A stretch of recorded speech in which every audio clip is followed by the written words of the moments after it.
गरुड़ पुराण में ब्रह्मा जी कहते हैं, इस गया क्षेत्र में जो विख्यात प्रेतशिला है वह प्रभास प्रेत कुंड एवं गयासुर शीर्ष नामक तीर्थों में 3 प्रकार से अवस्थित है। सर्वदेवमयी इस शिला को धर्म देवता के द्वारा ऐश्वर्य के लिए धारण किया गया है। अपने मित्रादिक बंधु बांधवों में जिन लोगों को प्रेत योनि प्राप्त हो गई है उनका उद्धार करने के लिए यह प्रेतशिला शुभ है। अतएव मुनिजन, नृपगण तथा राजपत्न्यादि इस प्रेतशिला पर आकर के अपने पितृजनों के लिए श्राद्ध आदि कर ब्रह्मलोक प्राप्त करते हैं। गयासुर के मुंड के पृष्ठभाग में जो शिला स्थित है उसका नाम मुंड पृष्ठगिरी है। इसी कारण यह पर्वत सर्वदेवमय है। इसके पाद देश में ब्रह्म सरोवर आदि अनेक तीर्थ है। इन तीर्थों में एक अरविंद वन नामक तीर्थ है। उस वन से सुशोभित होने के कारण उसके पर्वतीय प्रांत भाग को अरविंद गिरी कहते हैं। वहां पर कौंच पक्षियों के चरण चिन्ह विद्यमान रहते हैं, इसलिए वह पर्वतीय भाग कौंच पाद के नाम से प्रसिद्ध है। श्राद्ध आदि करने से वह तीर्थ पितरों को ब्रह्मलोक प्रदान करता है। आदि काल से ही यहाँ पर आदिदेव भगवान गदाधर विष्णु अव्यक्त रूप में शिला रूप से स्थित है। इसीलिए यह शिला देवमयी कही गई है। यह शिला गयासुर के सिर को आच्छादित करके वर्तमान समय में भी अपने गुरुत्व भाव के कारण चारों ओर से अवस्थित है। कालांतर में महारुद्रादि देवों के साथ आदि अंत से रहित हरि आदि गदाधर के रूप में व्यक्त होकर यहाँ स्थित हो गए हैं। जिस प्रकार पूर्व काल में धर्म संरक्षण एवं अधर्म विनाश के निमित्त दैत्यों और राक्षसों का संहार करने के लिए मत्स्य अवतार हुआ, जैसे कुर्म, वराह, नृसिंह, वामन, परशुराम, दाशरथी, राम, कृष्ण और बुद्ध हुए, तदनंतर कल्कि अवतार भी हुआ। उसी प्रकार यहाँ पर व्यक्ताव्यक्त भगवान आदि गदाधर प्रकट हुए हैं। आदि काल में इस पवित्र तीर्थ पर ब्रह्मादि देवों ने आदि देव भगवान गदाधर विष्णु की पूजा की थी। इसीलिए यहाँ पर अर्घ्य, पाद्य, पुष्पादिक उपहारों से उन भगवान गदाधर की पूजा करनी चाहिए। जो मनुष्य इस तीर्थ में जाकर अन्य देवताओं के साथ इन आदिदेव भगवान गदाधर को अर्घ्य, पात्र, पाद्य, गंध, पुष्प, धूप, सुंदर नैवेद्य, विविध प्रकार के पुष्पों से बनी हुई मालाएं, वस्त्र, मुकुट, घंटा, चामर, दर्पण, अलंकार, पिंड, अन्न तथा अन्यान्य वस्तुओं को प्रदान करता है, वह जब तक इस पृथ्वी पर जीवित रहता है तब तक धन धान्य, आयु, आरोग्य, संपदाओं, पुत्र पौत्रादिक संतति, श्रेय, विद्या, अर्थ एवं अभिष्ट कामनाओं को प्राप्त करता है। भार्या को प्राप्त कर अंत में स्वर्ग का निवासी बनता है। तदनंतर वह पुण्य पृथ्वी पर जन्म लेकर राज्य सुख प्राप्त करता है। वह श्रेष्ठ कुलीन मनुष्य सत्व संपन्न होकर युद्ध भूमि में शत्रुओं को पराजित करने में समर्थ रहते हुए वध और बंधन से विमुक्त होकर मृत्यु के पश्चात मोक्ष प्राप्त करता है। जो इस गया तीर्थ में अपने पितृजनों के लिए श्राद्ध तथा पिंडदान आदि क्रियाओं को संपन्न करने वाले हैं, वे उन पितृगणों के साथ स्वयं भी ब्रह्मलोक गामी होते हैं।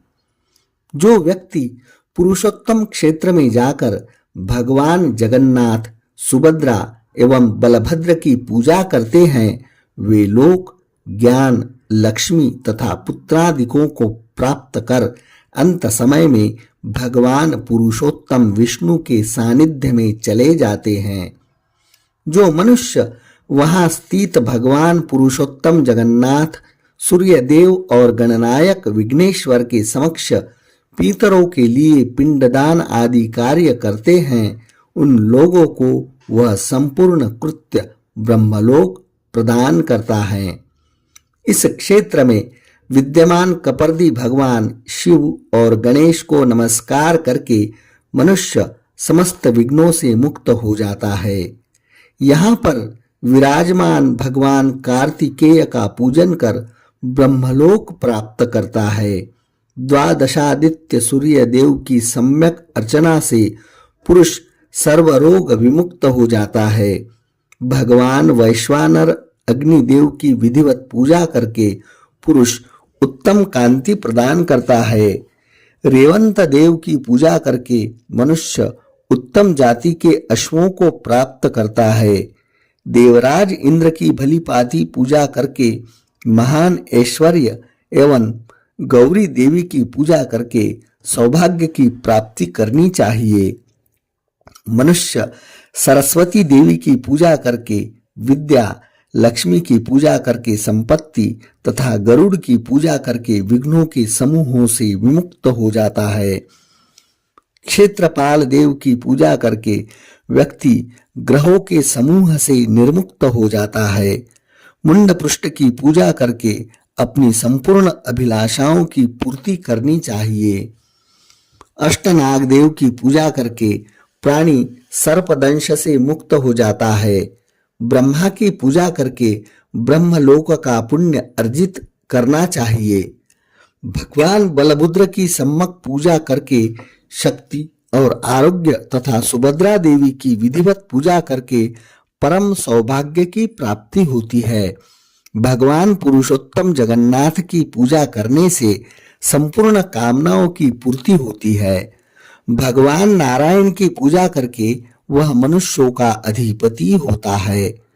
नृसिंह देव के चरणों का स्पर्श एवं नमन करके मनुष्य संग्राम में विजयी होता है।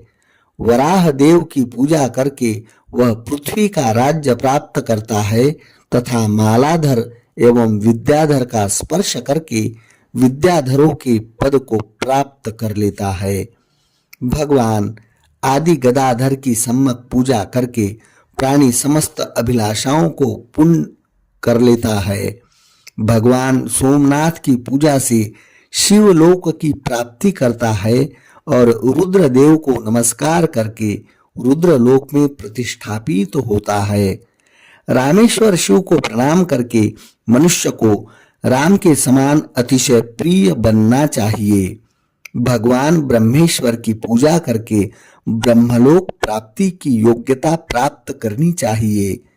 कालेश्वर की भलीभांति पूजा करके कालजयी बनना चाहिए। केदारनाथ की पूजा करके शिवलोक में प्रतिष्ठा प्राप्त करनी चाहिए और भगवान सिद्धेश्वर की पूजा करके मनुष्य को ब्रह्मलोक प्राप्त करना चाहिए। आद्य देव रुद्र आदि के साथ भगवान आदि गदाधर विष्णु का दर्शन करके अपने 100 कुलों का उद्धार कर उन्हें ब्रह्मलोक प्राप्त कराएं। आदिधर गदाधर की पूजा से धर्मार्थी धर्म को, धनार्थी धन को, कामार्थी काम को और मोक्षार्थी मोक्ष को प्राप्त करता है। इनकी पूजा से राज्य चाहने वाला पुरुष राज्य और शांति का इच्छुक शांति प्राप्त कर लेता है। सब प्रकार की कामना करने वाला सब कुछ प्राप्त कर लेता है। इन भगवान आदि गदाधर की अर्चना से पुत्र की कामना करने वाली स्त्री को पुत्र, सौभाग्य चाहने वाली को सौभाग्य तथा वंशाभिवृद्धि की इच्छुक स्त्री को वंशाभिवृद्धि का पुण्य प्राप्त करना चाहिए। मनुष्य श्राद्ध, पिंडदान, अन्नदान और जलदान के द्वारा भगवान गदाधर देव की विधिवत पूजा करके ब्रह्मलोक प्राप्त कर लेता है। पृथ्वी पर अवस्थित सभी तीर्थों की उपेक्षा जिस प्रकार गयापुरी श्रेष्ठ है, उसी प्रकार शिला के रूप में विराजमान गदाधर श्रेष्ठ है। उनकी मूर्ति का दर्शन करने से संपूर्ण शिला का दर्शन हो जाता है, क्योंकि सब कुछ तो भगवान गदाधर विष्णु ही है।